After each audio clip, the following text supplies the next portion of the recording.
to MandoBug Crafts, episode 47. Hey, what's up? I'm MandoBug, but you can call me Amanda if you want. So I'd like to start out the show by saying thank you to returning viewers. You guys are awesome. I'm happy to see you guys again. Welcome. I'm happy to welcome you again. And new viewers, hey, thanks for coming by and checking me out. I hope you like what you see. So before I get into my first segment, I would like to say some thank yous. One's kind of overdue and the other one I think is right on time. So the first thank you I have is to, I don't want to say this wrong, but I'm going to try. MandoBug 1986.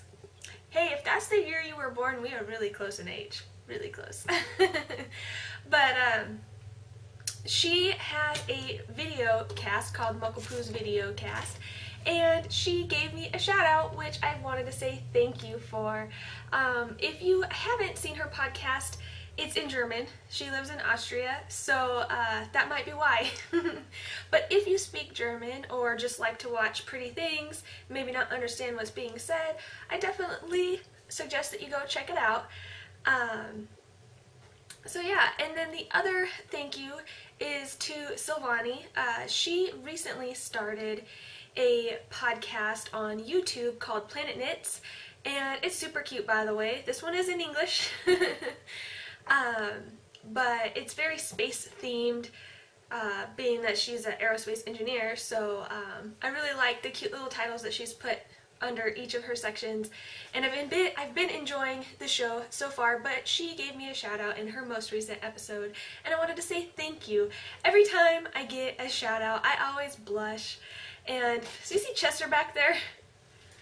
Chester, what are you doing? He's gonna knock some stuff off. Sorry. Every time I get a shout out, I super blush, and I'm sure my shout out in German, if I would understand it, I would blush too. So, sorry about the lighting. I try to record with natural light when it's the best time of the day, but I got places to go and the sun's kind of being funky, so I'm just gonna go with it, and I hope that it's not distracting. These lines are from the top of my blinds. Chester, are you okay? Do you have a hairball? I hope you can't hear that. I'm working on getting a microphone. I've been looking for one. I'm gonna have to order one offline so that you only hear me and you don't hear Chester getting in the window or having hairball coughs. So, but I've looked around at some local stores and they don't have quite what I'm looking for, and so I'm just gonna have to shop around.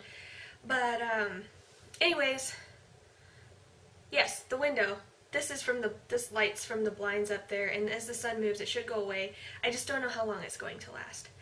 But anyways, starting the show out with something I've learned. So this week, I learned quite a bit about short rows. I'm trying to get this light off my face.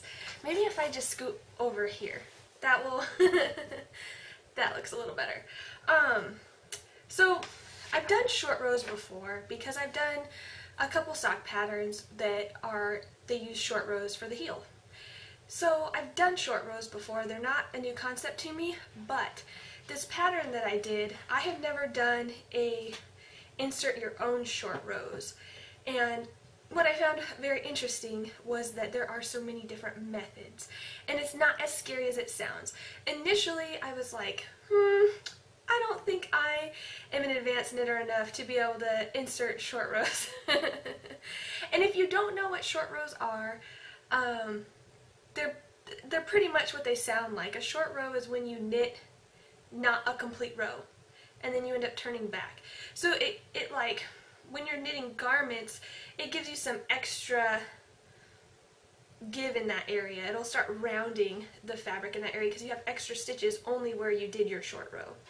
So, anyways, where this came up was from this pattern that I purchased that I'm absolutely in love with. This pattern is called the Evie Pants All-in-One by Marilyn Porter, and she's not kidding. These are seriously the all-in-one pants. These are for newborns, I think, to early toddler. I don't remember how high up the sizing goes, but this is the most comprehensive pattern I've ever bought. I wish I would have wrote down how much it was, but it was somewhere around $7, maybe $7.50 US dollars. But it includes so much. Now the sun is following me. We'll move back over here. This may be the episode of jumping around. But here, I finished some pants. So these are just like one example of what you can get from this pattern, because like I said, it is very comprehensive. The short rows are on the butt. So you get some extra fabric where the butt is. It's not just flat, it has give for the diaper. So this yarn is Yarn Love. Can you see that? Yarn Love, and it's the Anne Shirley base, which I think that's the name of the base. It's worsted. It's 100% merino, 250 yards. And this is the In Bloom colorway. It's discontinued, so I got it super discounted from Eat Sleep Knit. But I like the way that it knit up. And then the brown is just some leftover acrylic that I had. So this is Hobby Lobby's.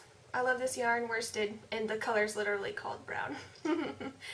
But I just needed something to pair it with. I've never knit a garment with both wool and acrylic before, but it seems to be okay. But so as far as the construction of these, you have two options for a waistband.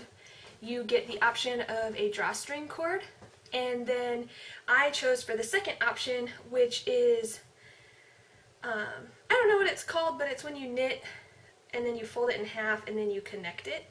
I don't remember what that's called, but I think there's a name for it. But you leave I think it's on the inside, you leave a spot open. I don't know if you can see that. There's a spot open right here where you can thread elastic through for some extra like tightness for the ribbing so that it can stay on there. I really apologize for the lining, guys. It should pass soon.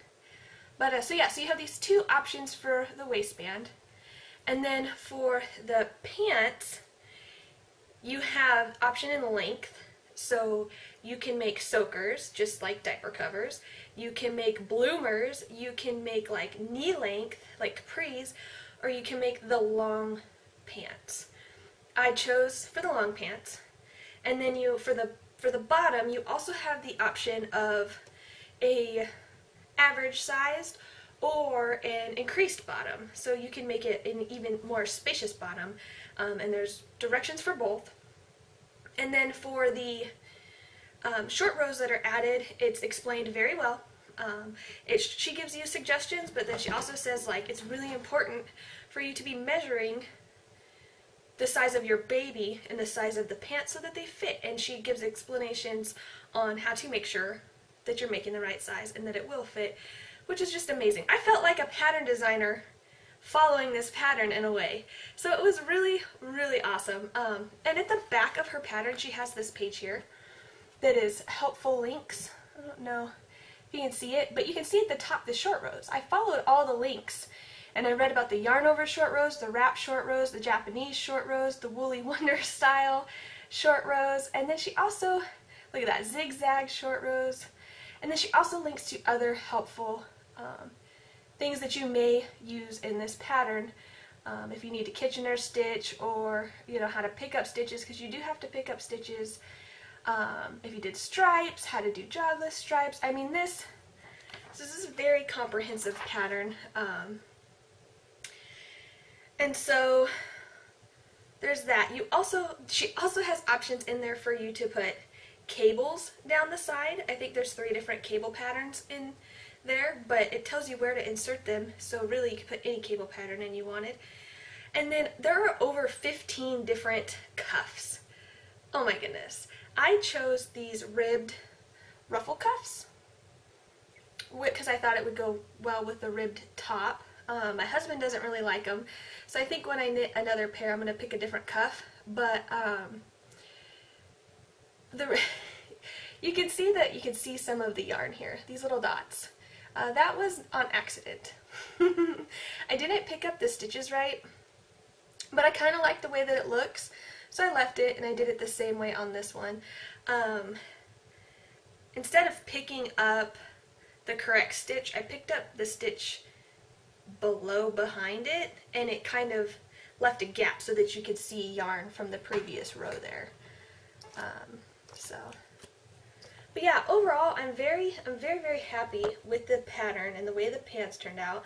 I think I made them in like a 3 to 6 month size. You know, I'm just making stuff to make stuff at this point, but I probably won't make too many more before she comes, just so that I can tailor these to her when she's here, because who knows, maybe she's got shorter leggies, or bigger, the diaper takes up more space than this, or whatever. But I'm very happy with the purchase because, I mean, it's a really all-in-one pattern. It's just amazing. Oh, and there's also an option to add a skirt, to this. So you could do a soakers, like this soaker diaper cover with a skirt, or you could do pants with a skirt. It's just, I love this pattern. Is that coming across? But yeah, so that's something I've learned. Those short rows. I used which one? Now, she in the pattern recommends using a certain short row method for the right side and a certain short row method for the left side, which when I first heard that, I was like, why would you do that? But then as I was playing with the different short row methods, I realized some look better on one side than they do the other side because you're knitting that part flat. So, you know, you're knitting one way and then you're purling the other, and so, I mean, it does matter. I think she uses a combination of the wrapped short row on one side and the Woolly Wonder style on one side. I ended up just using the yarn over short rows because they were what I was comfortable with, but I plan to try them all out. So yeah, that's that. Moving on to works in progress. So I took a break from my pumpkin, my Princess and the Pea. It might as well be a pumpkin shawl, but it's the Princess and the Pea shawl that's super lacy and beaded in crazy, and I needed a break, so I haven't worked on that at all. But I did work some more on my Follow the Yellow Brick Road by Holly Dapp, and my cable's not very long, so I don't know how much you're going to be able to see, but I've gotten quite a bit of progress. I'm continuing on in the pattern until I get the desired number of stitches and can start the lacy border. I'm really happy with the way that it's turning out. I really like the brick pattern that it has. I'm wondering if I'm doing the increases correctly. I think so. If I'm putting them all where I think they should go, then I should have the same shape shawl. If I'm missing some increases, which I'm wondering if I might be, my shawl will just be shaped a little differently, but it will still look the same. It just will wear different. And if this isn't the shape that the shawl is intended to be, I think I'm still going to be really happy with it. Because my shawl might end up being wider than the intended shape. So it's hard to tell. I really should go look back over the pattern and double check. But it depends on if the shawl is more like regular triangle. I can't do that. Like a regular triangle or like an elongated triangle. The way that I'm doing the increases is going to be a very elongated triangle. So we'll see if that's right.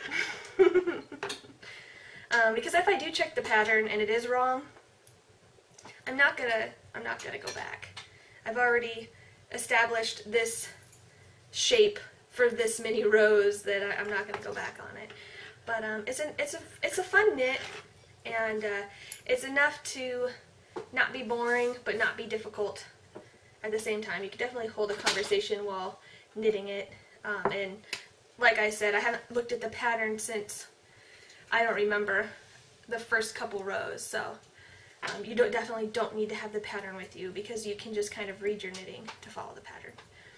So that's going very well. This is Malabrigo sock in the Tiziano red colorway. So, oh, this guy. I started doing some quilting this week, with Emily's arrival being, 7 weeks away. I figured I should probably finish her quilt on time. So I started quilting this quilt before I was pregnant, so definitely before I even knew the gender.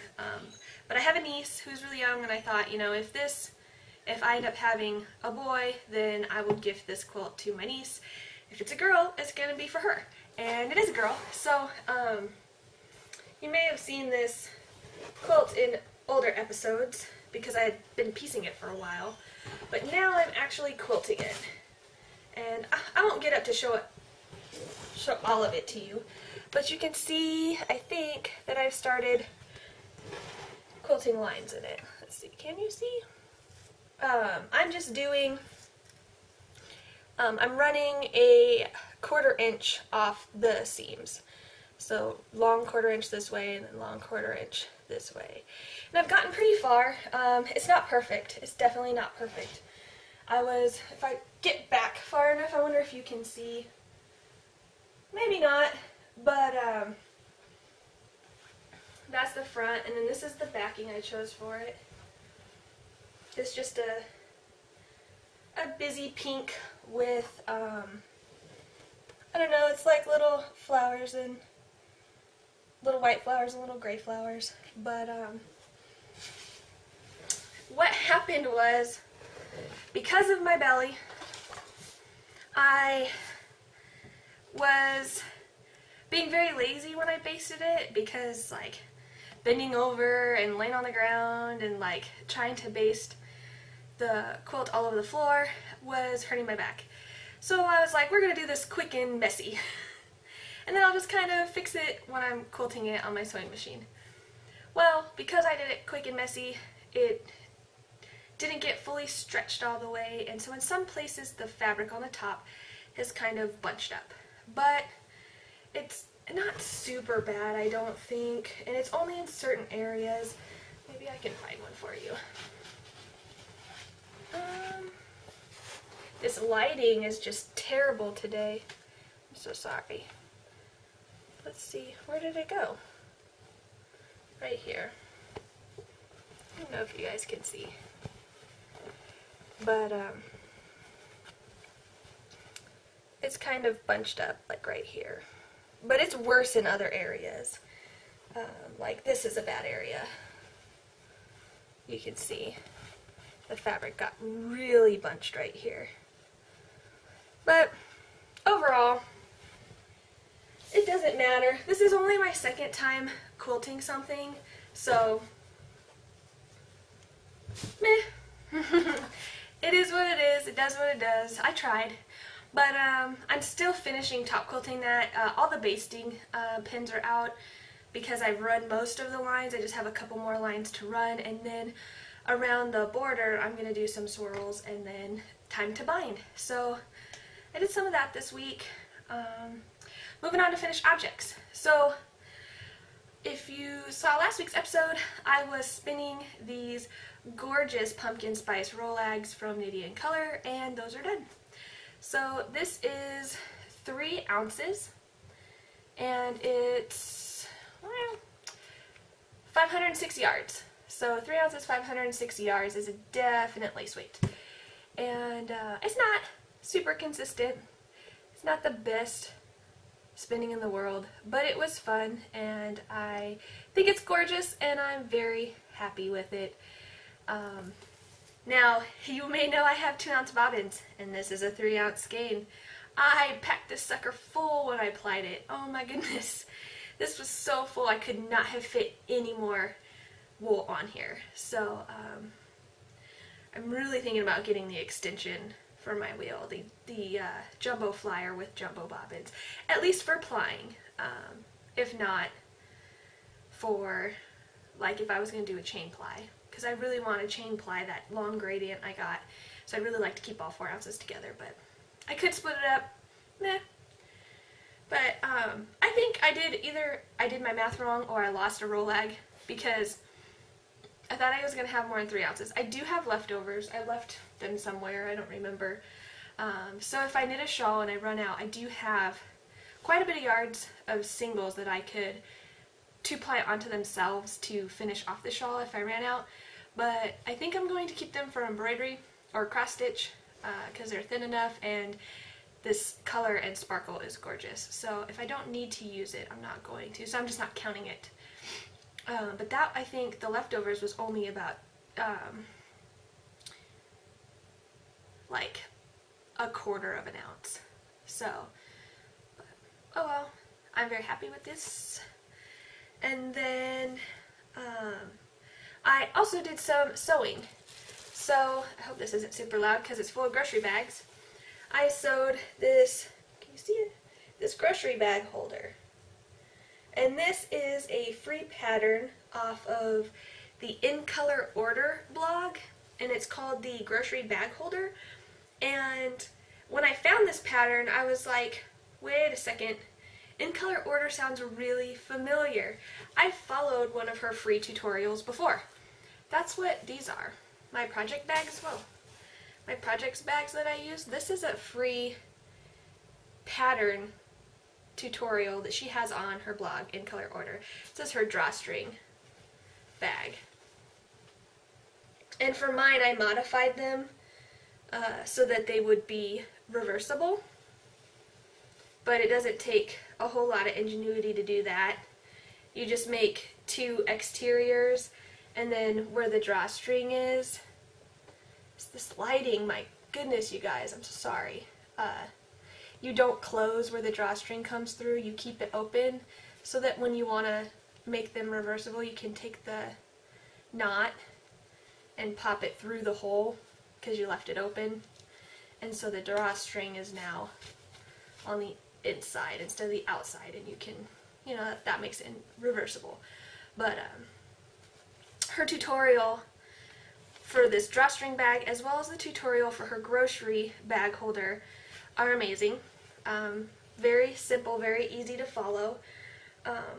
Now her grocery bag holder tutorial is for a quilted one, and I didn't feel like doing any more quilting because I was getting frustrated with my baby quilt because it was bunching up in places because I lazily basted it. So I was like, no more quilting right now. So instead I just added some interfacing, just some like featherweight or medium weight, I don't remember, to the fabric to give it some, you know, some strength. And then she also, in the pattern, she calls for cording at the top, but I had some leftover piping cord, so I just made a sleeve for the piping cord out of the same fabric, slip the piping cord through, and then you just sew it on. And I got a little crazy with the zigzag. I'm thinking about putting buttons over that to hide it, but I wanted to make sure it was durable and not coming off. But yeah, went a little crazy there. But I know it looks hard, because if you look at the top, it looks like you have to gather fabric to sew that, right? Nope. It's just a tube that you run elastic through. So the fabric is not gathered. Well, I mean, it is by the elastic, but it's not sewn gathered. So you don't have to worry about that. And there's elastic on the top and the bottom. The piece of elastic on the bottom is shorter so that you can put all your grocery bags up here, but then this is going to be loud. You can pull your grocery bags from the bottom, but they won't just fall out on their own. But you shove them right back in the top. So, no surprise, I picked a pumpkin print because my kitchen is, you could call it pumpkin themed, but it's more, I call it harvest themed, but okay, really it is pumpkin themed. But, so I got some nice pumpkin harvest fabric to go with all the other pumpkins and harvest decoration in my kitchen. So, and that's year-round, so it's not just for the season. This is when I buy all my decorations. So, I really enjoyed that pattern, and if you're interested in making a grocery bag holder, you should go check it out, because even though it is a quilted pattern, you don't have to quilt it. You can just take the dimensions. So, and maybe you have scrap elastic like I did, but maybe you have to go get some. hopefully it's not a super huge trip to the store, but it doesn't take a lot of fabric or materials, so it shouldn't really cost that much to make. It should be cheaper to make than to buy. So moving on to check it out. So for check it out this week, I wanted to mention a couple of videos that I noticed lately. So you may have seen an episode where I quilted my first quilt. And this was a Craftsy class that I took by Leah Day. It was free motion fillers, I think volume 1. I think there's a second volume. So I did the free motion fillers volume 1, and it had like over 40 different quilting designs that you did in each square. And Leah Day was an awesome teacher, and so I went over to YouTube to subscribe to her channel, because on her YouTube channel she also has free motion fillers that are free. The videos, they're on YouTube, so of course they're free. So she has a bunch of tutorials on there, and she's constantly making new tutorials for new projects. She just finished one. I don't remember what it's called because I didn't watch it, but it's all on YouTube and it's all free, and it's I believe you quilt these little squares and then you piece the entire quilt together after it's already been quilted. So, but then again, that's a free tutorial that you could follow on YouTube on her channel. But what I've noticed that she's been doing on her channel, which I really enjoy watching, is these videos called Leah's Casual Cam. And they're only like 2 to 5 minute videos where she just kind of sits down and tells you what she's working on. And they're really fun to watch. They're short, like I said, like 2 to 5 minutes. And in the most recent one that I've seen, she's been like in her casual cams, you've been seeing the progress that she's making. And in this most recent one, she reveals she dyed and pieced together this quilt without quilting it. I don't know how, because I didn't find that part, but in the most recent video, she reveals the design by ripping off the freezer paper, and that was really cool. It's absolutely gorgeous and absolutely inspirational. I'm like, oh man, now I want to piece my own quilt and dye it in. But maybe sometime far in the future. I have plenty of plans for now. But if you like quilting or you're interested in quilting, definitely check out Leah Day's YouTube channel. If not just for the casual cams, they're very short and interesting. So yeah, let's check it out. Moving on to current events. So this really isn't a current event for everybody. It's just a current event for me. So I'm making it my own event. And this is receive all the Nightmare Before Christmas things. So I had talked about this I think a couple weeks ago, that I would be receiving some Nightmare Before Christmas themed things that I could not resist offline. I could not resist. So the first 2 things that I received are Nightmare Before Christmas themed kits from Loops. And if you purchase these kits because they were a surprise and you haven't received yours yet, you should skip ahead to be safe, like 5 minutes. So I mean, most everyone should have received them by now. They were shipping out of Washington, and I'm in Georgia. So unless you were overseas, you may not have gotten yours yet, but I received mine at least a week ago. So I don't know which bag is which, so we'll see how it goes. But each kit came with a bag, and it has this cute little stamp on it. And I put my buttons, because each bag came with goodies, and I put my button from that bag on the bag. And so this bag, okay, so this was the Pumpkin King and Zero theme, and it's a worsted weight, and it came with a hat pattern. So it came with a hat pattern. I have notions in here too. Those are mine. I threw in here. But it came with a hat pattern, a pin, and some candy, more candy, apple cider. So those were my goodies. And then I actually finished the hat pattern that it came with. And I believe the hat pattern was just called the Pumpkin King and Zero, just like the color name. And it's a pattern by Sarah Stevens. She is one of the dyers behind Loops. And if you don't know, Loops has a podcast called Fiber by Design. I watch them on YouTube. They may be on iTunes as well, I'm not sure. But, so this is the hat, and this is the colorway. So, their colorway is super cute, but doesn't really show off the hat pattern very well because it's variegated. But the hat pattern does a good job of breaking up the variegation because it has this slipped stitch pattern in it. And can I just tell you guys that this superwash merino worsted base that they have is absolutely amazing. Absolutely amazing. It's super soft and squishy, and I'm very, very happy with it. So even up close, it's still kind of hard to see the slipped stitch pattern. But like I said, it does a great job of breaking up the variegation in the yarn. And then it has this twisted rib at the bottom. So this pattern is available on Ravelry as a paid-for pattern, but I got it with the kit, so super happy with that. And I have a bunch left over.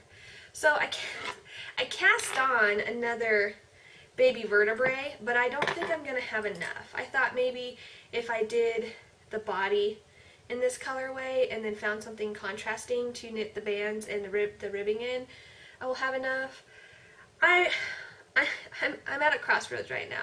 I can't decide if I should just call it a day and rip it out, or try knitting it and it not be enough and have to rip it out, or wherever it stops just add ribbing from there in a contrasting color, or try striping it.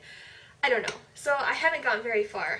I just started doing some increases and then I stopped. So we'll see what happens with this. It may get frogged, it may not. But yeah, this is my first colorway. And then the other kit that I got from them, get back in here, is a Sally themed kit. So this kit also came with another bag, and then I got the jack button in this one. It also came with another pin and more candy and more apple cider. And this pattern was also designed by Sarah Stevens, and it is inspired by Sally. And it's like this cute, this cute ballet slipper. This was a very quick and fun knit, and it's very easy to adapt to your size. My only issue so far has been the heel. The heel fits great, and it's really nice as a slipper that you can see that this comes up on the back of your heel, on the back of your ankle, and it's ribbed, so it comes in and it fits very nicely. But after you walk around in it a little bit, the heel's kind of pointed, and that can be a little annoying. So I'm not sure if I'm going to alter that at all, but for the most part I'm still really happy with it, and the colorway is super sweet. It's a very soft, gentle colorway. But yeah, I've only finished one. I haven't cast on the other one yet, but this is their DK base, or sorry, their sport base, and it's a nice sport base as well. It didn't blow me away as much as the worsted weight did, but that's because this is comparable to other sport weight bases that I've felt in the past or worked with, but the worsted weight like exceeded worsted weight bases that I've worked with in the past. I really like that base. So yeah. And then this is also a paid for pattern, but you can see this really didn't take much yarn at all. I'm going to have a lot left over, and so I think that this is going to be a great pattern to use my husband's leftover yarn from his socks to make. I'll have enough to make this for me, because he only does ankle socks, and so then I should have enough to make slippers out of the same yarn that I make him ankle socks out of. So I'm really excited about that. Also, I feel like these slippers would be fun to use scraps to make too. I think they're constructed this way so they would stripe from front to back. So yeah, I think I'm going to be making a lot of these. I really do like this pattern. That's why I'm wondering about the heel, if I should try to alter it or not. I'll have to wait till I have more time wearing them to see. But yeah. And then my third Nightmare Before Christmas Arrival was from Penguin Soup. So I signed up for the Penguin Soup yarn club that lasts for 3 months, and the first yarn has come out. So if you are participating in that and you haven't received your yarn yet, you're going to want to skip ahead probably like a minute or two. It shouldn't take too long because I haven't cast on with it yet. Where is it? Oh no, oh, it's right here.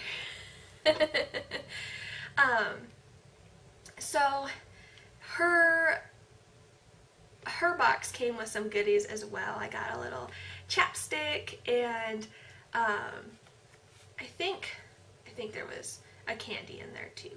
I don't remember. See, because I would have eaten it already. But there was a cute little folded up note too that explained the inspiration behind the dye job. And so this one is also inspired by Sally, which Sally's one of my favorite.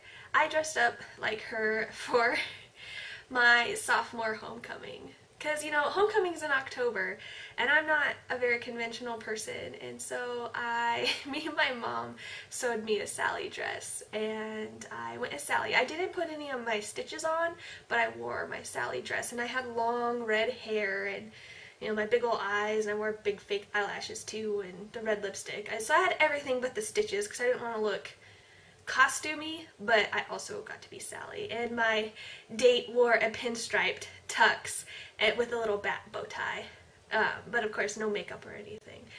But that was super fun. I wish I had a picture of that, but this is the yarn. So I love this yarn. I'm so happy I joined her yarn club because I really do love her yarn. It comes from Canada, so shipping is expensive and it takes a while to get here.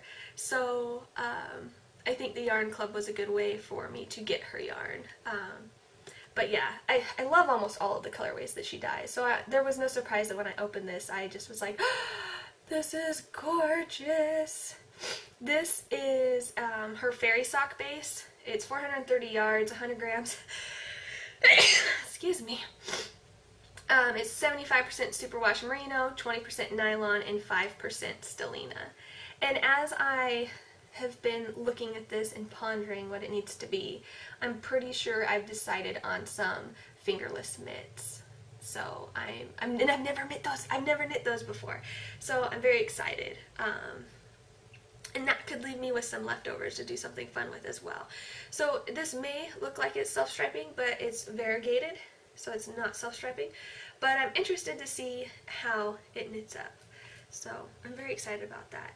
And I think I mentioned last time about ordering all the Nightmare Before Christmas stuff, about my obsession with the Nightmare Before Christmas, especially when I was in high school. It was at its worst. And I found those pictures. I found the pictures from my room, and I'll go ahead and insert those at the end of the video in case you're not interested. But I don't have all of the murals I painted on my walls, but I have 2, and then there's one, in case you see this and you're wondering, I dressed up like a pirate when I went to one of the openings of Pirates of the Caribbean movies. I don't remember which movie it was, but probably in like 2005 or 2006, whichever one came out around there. I dressed up like a pirate, and in that picture you can see one of the murals, and so I'm going to insert that one. The point is not to show me dressed up like a pirate, the point is to show the mural in the back. So if you see that and you're wondering, that's what that is. So anyways, other current events, I am waiting on my Sarah's Story yarn to come in to start knitting along with that knit along. It's the Sarah's Story shawl by Knit by Bit Designs, and there's a knit along that's being hosted in the Knit by Bit Designs group and the Eternity Ranch group. The Eternity Ranch is the dyer, Knit by Bit Designs is the designer. Super cute crescent shawl, gorgeous. I can't wait for it to come in so I can start it. If you're working on it, I hope that it's turning out lovely. Go ahead and share a picture with me in the Ravelry group. I'd like to see it. And then also I am hosting the Craft with Your Hands Spun Along, and for that I have been working on, well, so I finished this hat. And so I'm just working on the second one. I've got this far. And this hat's rim rolls up. This one's not going to. And so I just put it on my husband's head. I measured where the decreases start on here to the center of his head. It's about 3.5 inches. So, excuse me again. Then I put this on his head and measured from the crown to where the knitting was to see how long, to see if I should start. Sure enough, it's about 3.5 inches, so I'm going to start the decreases soon so that he can just have that beanie. And this is how much I have left, so I should make it, I think. So this was all 4 ounces of Falkland from Knitting in Color that I fractal 2-ply spun. I did a fractal spin. It's a 2-ply, and it's about fingering weight. I'm knitting the hats on US size 1s, and the pattern is 2x2 ribbed for his pleasure by Tink's Darker Side. And sorry, I feel like I'm rushing because I realize how long this episode's been because I haven't recorded in so long. And I don't like my episodes being longer than 30 minutes, and I already see this one's at 40. So I'll try not to rush too much, but I still have more to get through. I'm so sorry, you guys. Bad lighting, bad length. This is just the bad episode.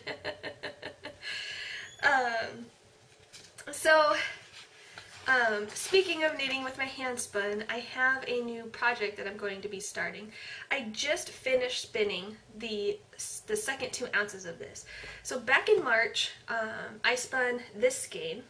This is 2 ounces of Malabrigo Nube in the Cereza colorway, and this is 215 yards. You can see this skein, if the light is not super bright on it, it's mostly red and purple. It has quite a bit of purple and gray in it. Well, I finished the second 2 ounces yesterday, and this skein is mostly red with barely any purple and gray in it. And this was 2 ounces, 241 yards. So for my 4 ounces, I'm sitting at about 450 yards. So this is a definite fingering weight yarn. And I'm really happy with this roving. So this is Malabrigo's, and I know it retails on Eat Sleep Knit for $15, and you do get yards towards your yarnathon for purchasing it. And so $15 for Malabrigo fingering weight yarn. You have to spin it yourself, but I mean, if you feel comfortable doing that, I feel like it's a very reasonable price. I'm very happy with it. My only issues with the roving was in some places the dye is very compacted, which makes the yarn very compacted, and so as I was spinning it, it snapped a little bit in some places because it would not draft. But it was only where there was really concentrated red dye or really concentrated purple dye. Overall, it was a dream to spin. It is a dream to touch. So, but this yarn is going to be knit into a very special shawl. So that means I have a giveaway. So Keekscrew Melchin, which of course I can barely pronounce. It means little cookie crumbles in German, right, Catherine? I think that's what she told me. She just released this new shawl pattern called Mija. I think that's how you pronounce it, Mija. And it's this gorgeous long shawl. And so this is called Mija by Catherine Steinhauer. And it's a paid-for pattern on Ravelry. So this shawl is the first shawl in her, I'm going to try to say this, I'm no scientist, okay? This is her first shawl in the Embryo Fights collection. And so Catherine works in the molecular plant sciences field, and so she has this series of shawls that she's designing. And this first one was, the inspiration behind the first one was mosses, which she says are also known as bryophytes.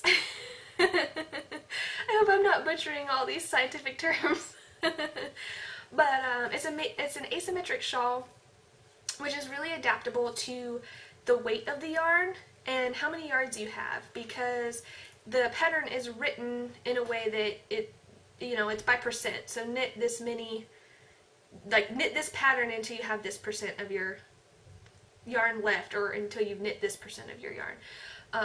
So that's why I had to finish spinning my second 2 ounces, so I knew how much yarn I had. I guess I could have gone by weight, but I think with hand spun it might be safer to go by yards.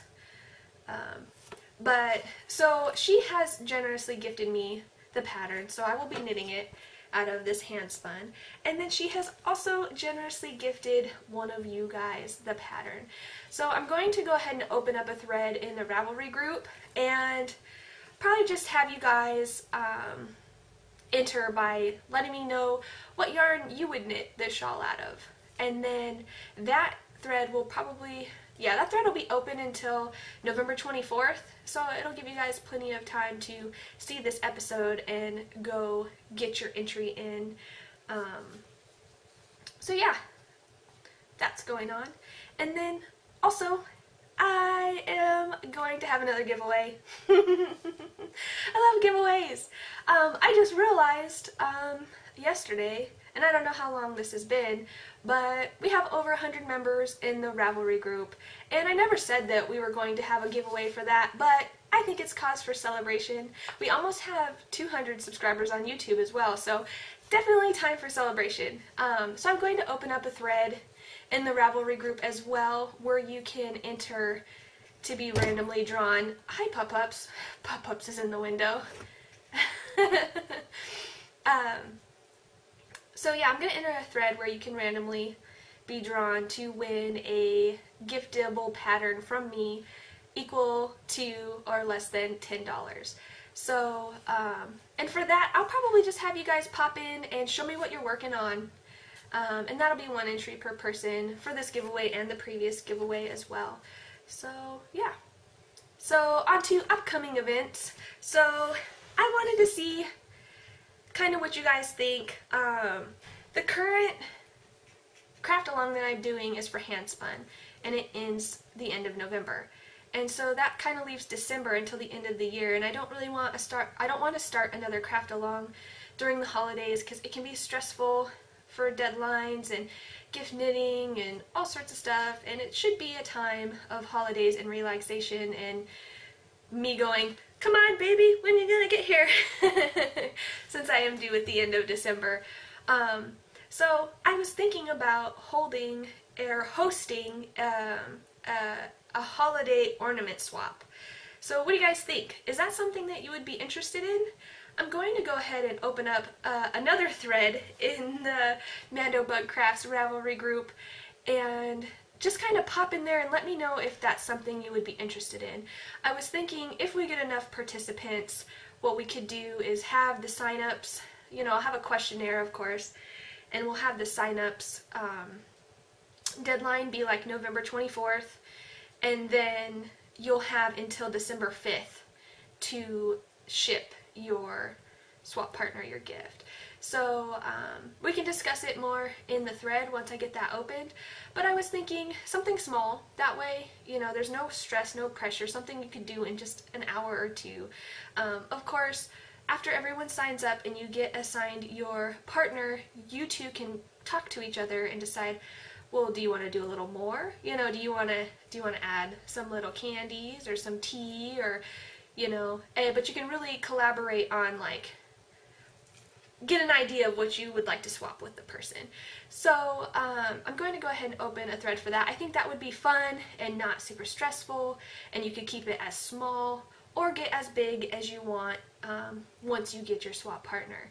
So, and I wouldn't like to disclude international participants, but I know that custom fees and shipping is very expensive.